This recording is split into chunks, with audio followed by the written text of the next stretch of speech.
Have you ever caught yourself lying awake at night, wondering if you're becoming a burden to the people you love? It's a quiet fear many of us carry as the years go by. What if one day our children or friends feel weighed down by our needs in this video? We're going to explore 7 pieces of wisdom that help me at 82 live my life without becoming a burden to anyone. These are not grand, unreachable ideas, but simple, powerful choices that can bring peace to you and to those around you, from staying strong in body and mind to nurturing relationships that support rather than strain. Each insight can help you feel more confident and free. Stay tuned until the end, because what you'll discover here could change the way you see aging forever. And if you haven't subscribed yet, I recommend you subscribe and turn on the bell so you don't miss any videos. Your support helps us continue creating good content to inform and inspire you. Now, let's get started. Number 1. Daily physical activity. One of the most important things I've done to avoid becoming a burden to anyone is staying physically active every single day. This doesn't mean running marathons or lifting heavy weights. It's about making movement a natural, non-negotiable part of life. Whether it's walking around the neighbourhood, tending to a small garden, or doing simple stretches at home, every bit of motion adds up to strength and stability. When you stay active, you maintain muscle tone, joint flexibility, and balance, all of which help prevent the kind of falls or injuries that can leave you depending on others. For care, you don't have to be fast or powerful. What truly matters is consistency and the quiet pride that comes with knowing you're doing your part to take care of yourself. People often underestimate how much physical activity protects independence. I remember meeting a man named George, 78, who shared how he started walking just 15 minutes a day after his doctor encouraged him within months. His stamina improved, his mood lifted, and he felt steadier on his feet. His family noticed the change too, not just in his health but in his spirit. He no longer needed help getting up from a chair or going up and down the steps outside his house. There's something deeply reassuring, both for ourselves and those who care about us, when we show that we're doing what we can to stay strong. And this steady effort speaks volumes. It says, "I'm not giving up on myself, and you don't have to worry about me quite so much." That kind of unspoken message is a gift, one that can ease the minds of loved ones and give you a greater sense of peace. Number 2. Careful financial management. Another key wisdom that has kept me from becoming a burden is learning to handle my finances with care and foresight. It's not about having great wealth. It's about making thoughtful choices that protect both your dignity and the well-being of those around you.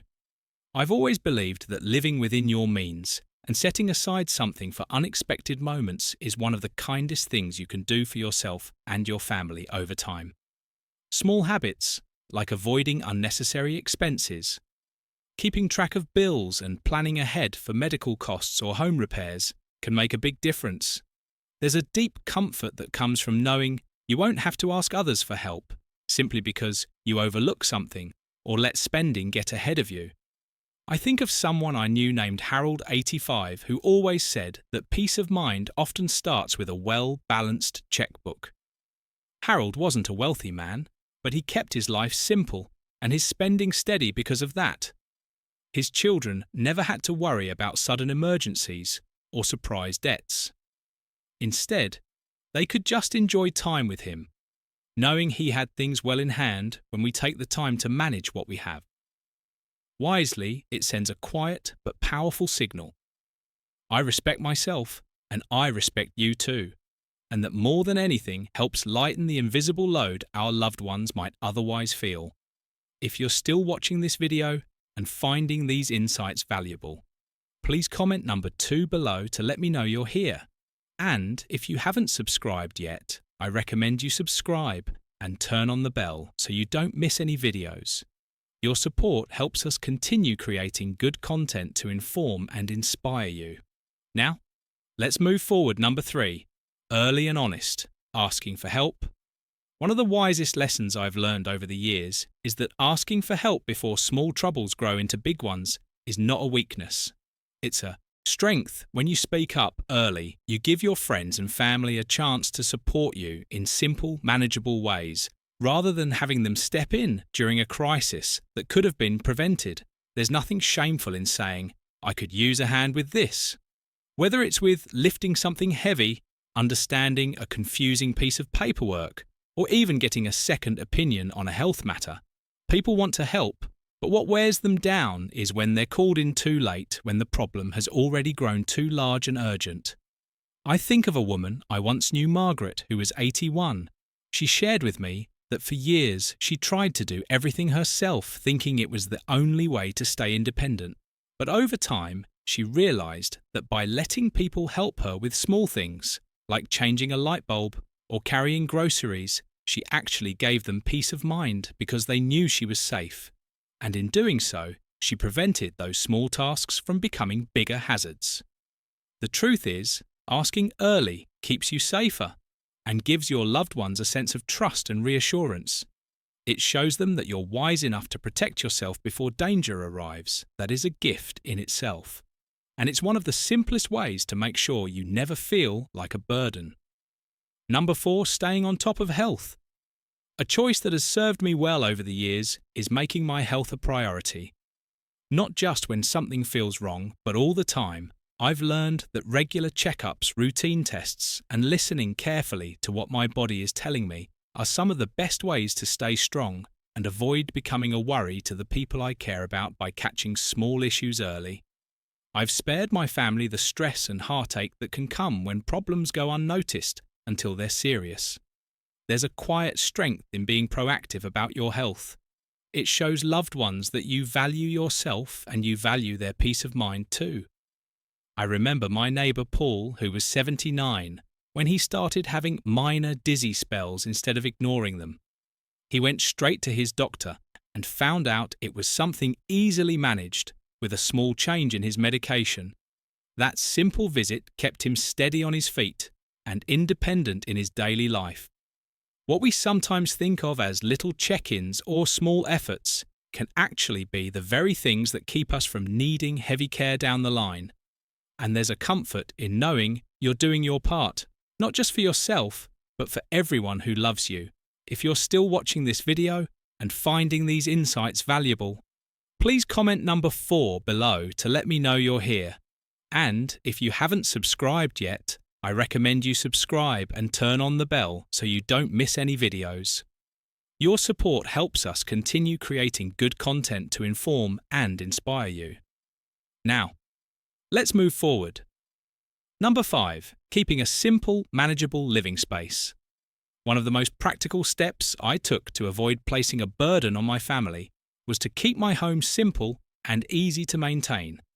As the years went by, I realised that holding on to too much, whether it was furniture, knickknacks, or unnecessary household items, only made daily life harder and riskier. A cluttered space invites falls, confusion, and extra work for both yourself and anyone who might come by to lend a hand by choosing to pare down to the things I truly need and love. I created a home that supports my independence rather than undermines it.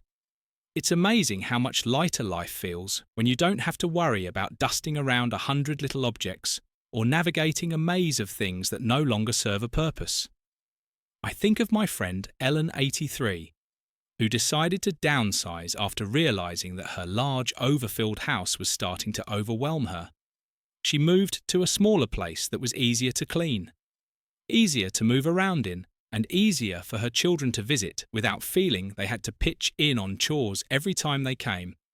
The relief in her voice when she talked about how free she felt was unforgettable.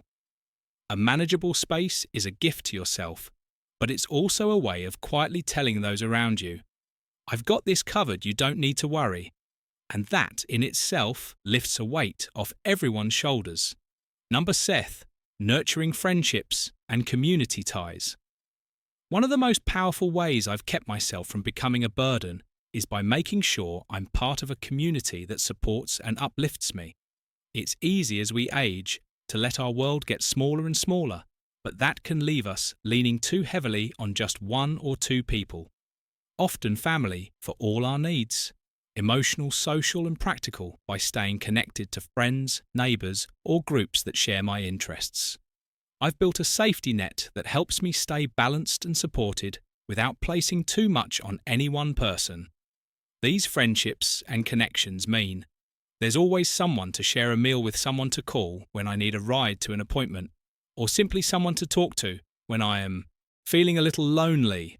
I think of my old pal Frank 80, who made a point of joining a local walking group after his wife passed that simple decision.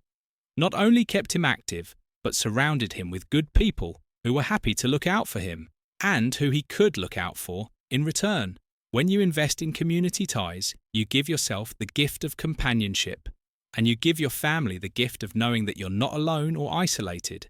If you're still watching this video and finding these insights valuable, please comment number Seth below to let me know you're here. And if you haven't subscribed yet, I recommend you subscribe and turn on the bell so you don't miss any videos. Your support helps us continue creating good content to inform and inspire you. Now, let's move forward. Number 7.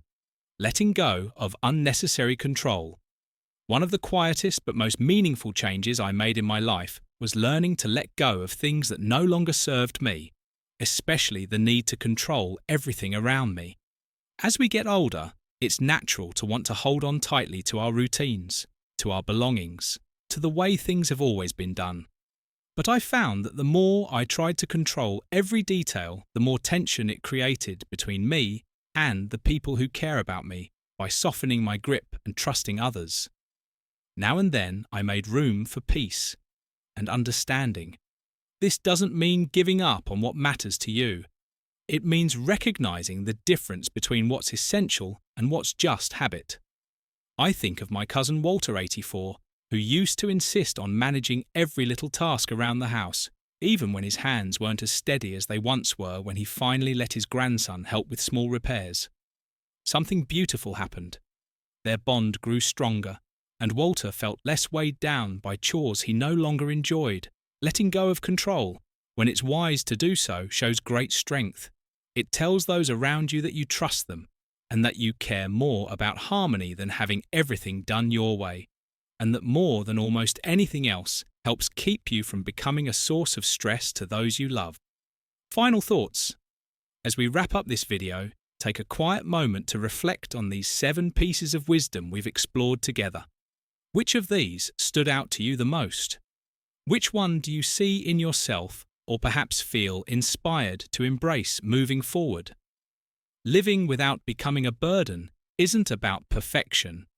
It's about the small, thoughtful choices we make each day. Choices that help us protect our independence, honour our relationships, and live with grace and confidence. I hope these insights have offered you encouragement and practical ideas you can carry with you.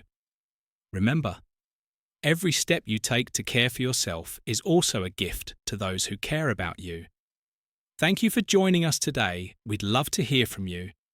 Leave a comment below and share one thing you learned today and how you plan to use it in your life. Your thoughts are important to us, so don't hesitate to share them. Reading your comments gives us great motivation and encouragement. If you enjoyed this video and found it helpful, please like, subscribe, and share. Your support helps us continue creating good content to inform and inspire you. Thanks for watching, and we look forward to seeing you in the next video. Seth.